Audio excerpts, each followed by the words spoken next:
Hi guys, welcome back to my channel Rainbow Sandhya. हम सब अपनी लाइफ में कुछ तो बड़ा और अलग करना चाहते हैं, पर पहले तो हमें ये समझ ही नहीं आता है कि हमें करना क्या है। फिर एक स्टेज और एक टाइम ऐसा आता है जब हमें ये पता भी चल जाता है कि हमें क्या करना है, पर फिर हम शुरू ही नहीं कर पाते हैं। कोई काम स्टार्ट ही नहीं हो पाता है हमसे। तो सेम सिचुएशन कुछ सालों पहले मेरे साथ भी थी। तो मैंने ये सोचा कि जो प्रॉब्लम मुझे हो रही थी, बहुत सारे लोग ऐसे होंगे जिनको भी ये प्रॉब्लम हो रही होगी, इसलिए मैंने इस वीडियो को बनाना डिसाइड किया। तो फिर मैंने क्या किया, धीरे-धीरे बुक्स पढ़ना स्टार्ट किया। बहुत सारी बुक्स पढ़ी मैंने। फिर एक-एक बुक पढ़ के जैसे-जैसे मैं खत्म करती गई, वैसे-वैसे मुझे अपनी हर प्रॉब्लम का एक-एक सॉल्यूशन मिलता गया। एक सीक्रेट बताऊँ मैं आपको, बहुत बार ऐसा होता है कि हमारी हर प्रॉब्लम का सॉल्यूशन हमारे आस-पास ही होता है। जैसे बुक्स भी हमारे घर में आस-पास ही होती हैं, साइड में ही रखी होती हैं, पर हम कभी पढ़ते नहीं हैं। जनरली बहुत सारे लोग बुक्स पढ़ना पसंद नहीं करते हैं, जिनमें से मैं भी एक थी।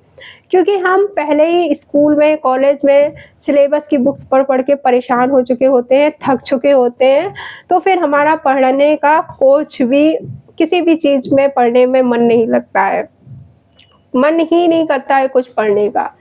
बट लकीली उस टाइम पे कोविड था, तो मेरे पास बहुत सारा टाइम था। तो मैंने ये डिसाइड किया कि मैं बुक्स पढ़ना स्टार्ट करूँगी। आने वाले वीडियोज़ में मैं आपसे शेयर करूँगी मेरी सारी अच्छी-अच्छी बुक्स जो भी मैंने पढ़ी हैं। सो ये 99% लोगों का प्रॉब्लम है कि कुछ करना है, पर स्टार्ट नहीं कर पा रहे हैं।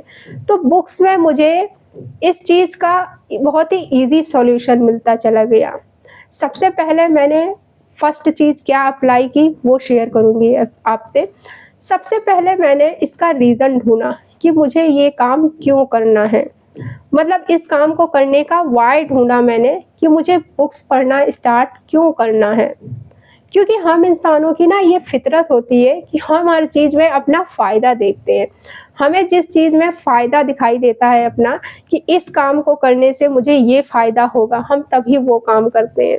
तो मैंने भी ये देखा और सोचा कि अगर मैं ऐसा करूँगी, बुक्स पढ़ूँगी, तो इससे मुझे क्या फ़ायदा होगा। तो मैंने अपना व्हाय ये ढूँढा कि मुझे अपना बेस्ट वर्ज़न बनना है, मुझे अपने आप को बेस्ट बनाना है, किसी और के लिए नहीं, अपने लिए।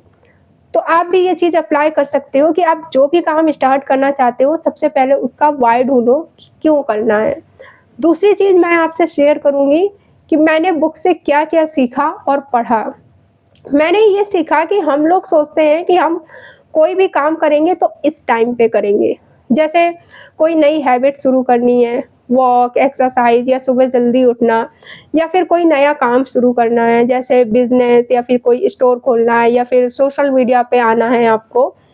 अब इसे मैं एक एग्ज़ाम्पल से एक्सप्लेन करूँगी। फॉर एग्ज़ाम्पल, हमें एक न्यू हैबिट डेवलप करनी है, तो हमें क्या लगता है कि हम मॉर्निंग से स्टार्ट करेंगे। लेकिन मॉर्निंग का टाइम मोस्टली लोगों का बिज़ी ही रहता है। जैसे जो स्टूडेंट होते हैं वो स्कूल जाते हैं, हाउसवाइफ़ घर के कामों में बिज़ी हो जाती हैं, जो लोग वर्किंग होते हैं वो जॉब पे चले जाते हैं। तो वो काम करने के लिए टाइम ही नहीं बचता है हमारे पास। हम वो काम नहीं कर पाते हैं सुबह जो हमने डिसाइड किया होता है करने के लिए। क्योंकि उस काम को करने के लिए हमने वो टाइम डिसाइड किया है जब हम फ्री ही नहीं हैं, टाइम ही नहीं है हमारे पास उस काम को करने का। तो बुक्स में मुझे इस चीज़ का ये सॉल्यूशन मिला कि आप अपने पूरे दिन का, पूरे 24 घंटे का शेड्यूल नोट करें।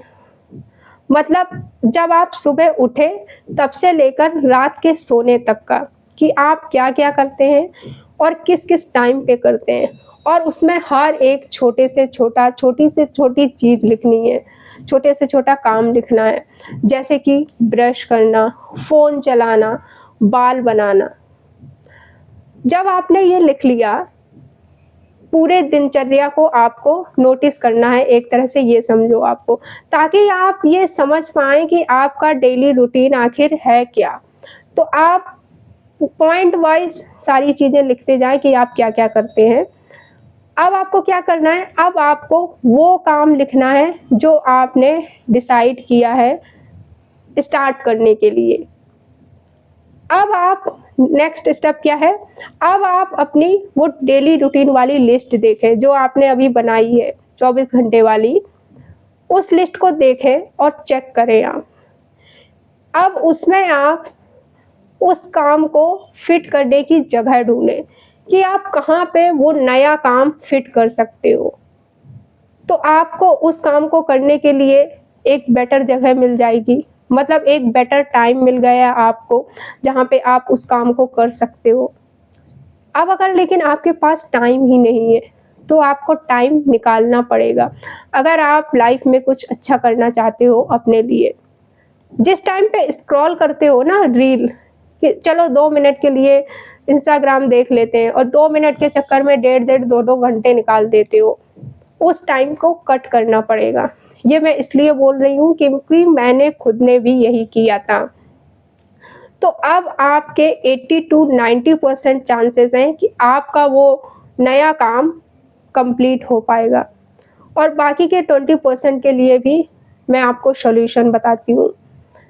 तीसरी चीज़ और तीसरा सॉल्यूशन ये है कि आप क्लियर करो कि आपको करना क्या है, क्योंकि मोस्ट ऑफ द टाइम हम ये क्लियर ही नहीं कर पाते हैं कि ये काम हमें पक्का शुरू करना भी है या नहीं। तो इस क्लियरिटी के लिए आप जर्नल लिखना स्टार्ट कर सकते हो। डायरी में आप अपने सारे वो काम लिखो जो आप बहुत लंबे टाइम से करना चाह रहे हो अपनी लाइफ में, पर आप डिसाइड नहीं कर पा रहे हो कि ये आपको करना है या नहीं करना है, या फिर पहले ये शुरू करूँ या वो शुरू करूँ। मतलब एक फाइनल डिसीजन नहीं ले पा रहे हो आप। जैसे कि लड़कियों के लिए मेकअप सीखना हो सकता है, या फिर लड़कों के लिए बिज़नेस स्टार्ट करना हो सकता है, कोई नया स्टोर खोलना हो सकता है, सोशल मीडिया पे आना हो सकता है, वीडियोज़ बनाना हो सकता है। जो भी आप अपनी लाइफ में काम करना चाहते हो, वो सारे लिखो। अब आपको क्या करना है, अपने हर काम के लिए कम से कम 15 दिन तक 3-4 लाइनें लिखनी है। जब आप ऐसा करोगे तो 2-3 हफ्ते के बाद ही आपको ये पता चल जाएगा और ये समझ आ जाएगा आपको कि आपको क्या काम करना है और कौन-सा काम पहले करना है। फिर जब आप 20-25 दिन बाद जब ये सब कर लोगे आप, उसके बाद जब आप अपनी डायरी को पढ़ोगे, जो भी आपने लिखा है, और 20-25 दिन तक अगर आप एक ही मेंटल स्टेट में रहे, तो मतलब आपको वही काम इम्पोर्टेंट लग रहा है। मत अगर आप 2 हफ्ते तक एक ही काम लिख रहे हो, लिखे तो आपने बहुत सारे काम हैं, लेकिन आप एक ही काम के लिए बहुत सारी चीज़ें लिख रहे हो डेली, कि अगर मैं ये स्टार्ट करूँगा तो इससे ये होगा, इससे वो होगा। जिसके लिए ज़्यादा पॉइंट्स हो ना, समझ लो कि आपके लिए सबसे इम्पोर्टेंट वही काम है। हम क्या सोचते हैं कि हमें आज ये करना है, कल वो करना है, परसों फिर तीसरा काम करना है। तो इस चक्कर में हम कुछ भी डिसाइड नहीं कर पाते हैं फिर। लेकिन जब हम लिखने बैठते हैं तो हमें ये बहुत ही ईज़िली समझ आ जाता है कि हमें लाइफ में क्या चाहिए। एक क्लियरिटी मिल जाती है लिखने से हमें। उसके बाद चौथी चीज़, खुद पे विश्वास।